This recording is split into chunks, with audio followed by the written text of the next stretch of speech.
રાજકોટની તો રાજકોટ મહાનગરપાલિકામાં પણ હવે પદાધિકારીઓની નિમણૂકને લઈને રાજકીય હલચલ તેજ બની છે। ભારતીય જનતા પાર્ટી દ્વારા આજે સેન્સ પ્રક્રિયા હાથ ધરવામાં આવી છે। રાજકોટ મહાનગરપાલિકાના પદાધિકારીઓની નિમણૂકને લઈને ભારતીય જનતા પાર્ટી દ્વારા આજે સેન્સ પ્રક્રિયાનો પ્રારંભ કરવામાં આવ્યો છે। સેન્સ પ્રક્રિયાના ભાગરૂપે રાજકોટ શહેર ભાજપ કાર્યાલય ખાતે પ્રદેશ ભાજપ દ્વારા નિયુક્ત નિરીક્ષકો નટુજી ઠાકોર, સીતાબેન પટેલ અને નિલેશ ઓડેદરા ઉપસ્થિત રહી દાવેદારોની રજૂઆતો સાંભળશે। તાજેતરમાં ભાજપના પ્રતીક પરથી ચૂંટણી જીતીને કોર્પોરેટર બનેલા 65 કોર્પોરેટરોમાંથી વિવિધ પદો માટે ઇચ્છુક દાવેદારો પોતાના દાવા નિરીક્ષકો સમક્ષ રજૂ કરશે। મેયર, ડેપ્યુટી મેયર, સ્ટેન્ડિંગ કમિટીના ચેરમેન, શાસક પક્ષના નેતા તેમજ દંડક જેવા મહત્વના પદો માટે કોર્પોરેટરોની પસંદગી પ્રક્રિયા હાથ ધરાશે। વોર્ડ પ્રમાણે દાવેદારોને સાંભળવાની પ્રક્રિયા આજે સાંજ સુધી ચાલશે। અનેક નામોની ચર્ચાઓ વચ્ચે શરૂ થયેલી આ સેન્સ પ્રક્રિયાને લઈને શહેરના રાજકીય વર્તુળોમાં ભારે ઉત્સુકતા જોવા મળી રહી છે।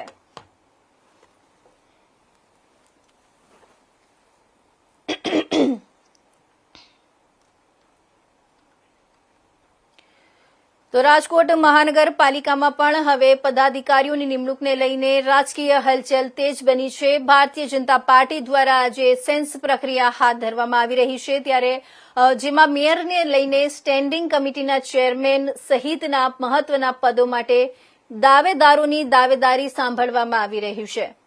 પ્રદેશ ભાજપના નિરીક્ષકોની હાજરીમાં શહેર ભાજપ કાર્યાલય ખાતે ચાલી રહેલી આ પ્રક્રિયામાં 65 કોર્પોરેટરોમાંથી ઇચ્છુક ઉમેદવારો પોતાનો દાવો રજૂ કરી રહ્યા છે। રાજકોટ મહાનગરપાલિકામાં હવે પદાધિકારીઓની નિમણૂકને લઈને રાજકીય હલચલ તેજ બનતી જોવા મળી રહી છે, ત્યારે ભારતીય જનતા પાર્ટી દ્વારા આજે સેન્સ પ્રક્રિયા હાથ ધરવામાં આવી છે, જેમાં મેયરથી લઈને સ્ટેન્ડિંગ કમિટીના ચેરમેન સહિતના મહત્વના પદો માટે દાવેદારોની દાવેદારી સાંભળવામાં આવી રહી છે। પ્રદેશ ભાજપના નિરીક્ષકોની હાજરીમાં શહેર ભાજપ કાર્યાલય ખાતે ચાલી રહેલી આ પ્રક્રિયામાં 65 કોર્પોરેટરોમાંથી ઇચ્છુક ઉમેદવારો પોતાનો દાવો રજૂ કરી રહ્યા છે। ભારતીય જનતા પાર્ટીએ મહાનગરપાલિકાની ચૂંટણી અને વિવિધ સ્થાનિક સ્વરાજ્યની ચૂંટણીમાં જ્વલંત વિજય મેળવ્યા બાદ અમારી જે પાર્ટીની પ્રક્રિયા છે એ મુજબ અમે યોગ્ય ઉમેદવારોને જવાબદારી સોંપવા માટેની એક પ્રક્રિયા કરતા હોઈએ છીએ, જેના ભાગરૂપે આજે રાજકોટ મહાનગરની સેન્સ પ્રક્રિયા શરૂ થઈ છે। પ્રદેશ ભાજપમાંથી 3 નિરીક્ષકશ્રીઓ અત્યારે રાજકોટ આવ્યા છે અને અત્યારે સેન્સ પ્રક્રિયા ચાલુ કરી દીધી છે। સેન્સ પ્રક્રિયામાં અપેક્ષિત કાર્યકર્તાઓની શ્રેણી પોતાના વિચારો રજૂ કરશે નિરીક્ષકશ્રીઓ પાસે।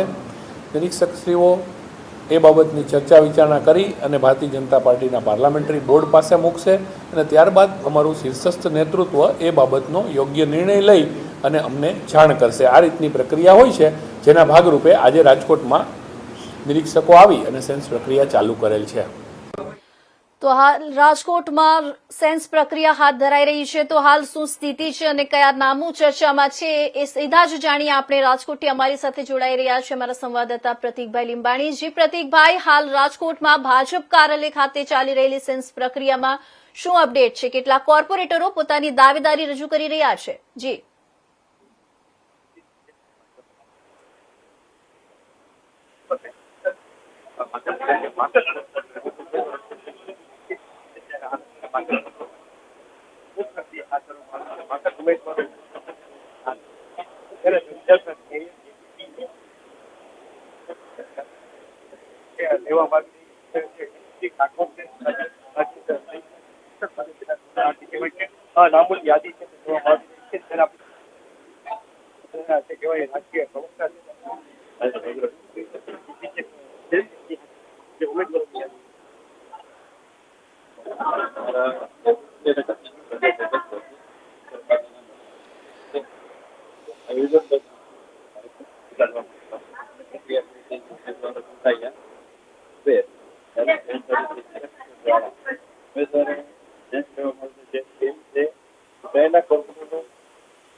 ખૂબ ગહન ચર્ચા વિચારણા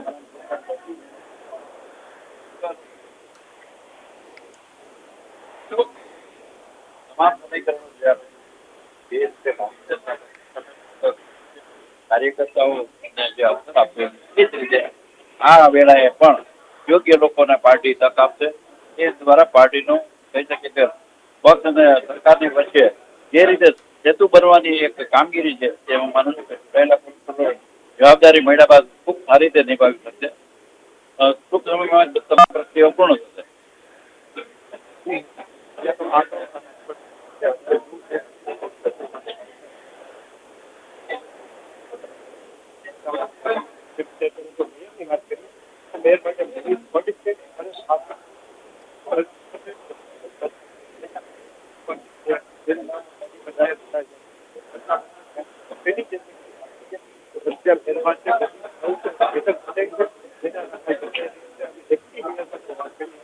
દક્ષાબેન વસાણી છે જ્યારે જો વાત કરીએ તો જે પરેશ ઠાકર છે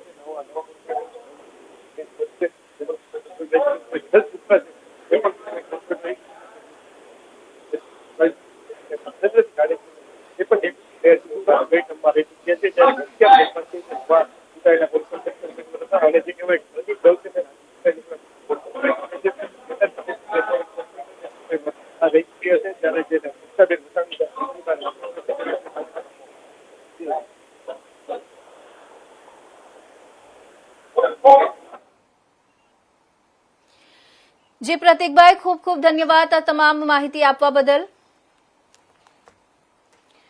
તો અત્યારે સમાચારમાં બસ આટલું જ. નવા સમાચાર સાથે ફરી મળીશું. ત્યાં સુધી જોતા રહેજો ઇન્ડિયા ન્યૂઝ ગુજરાત.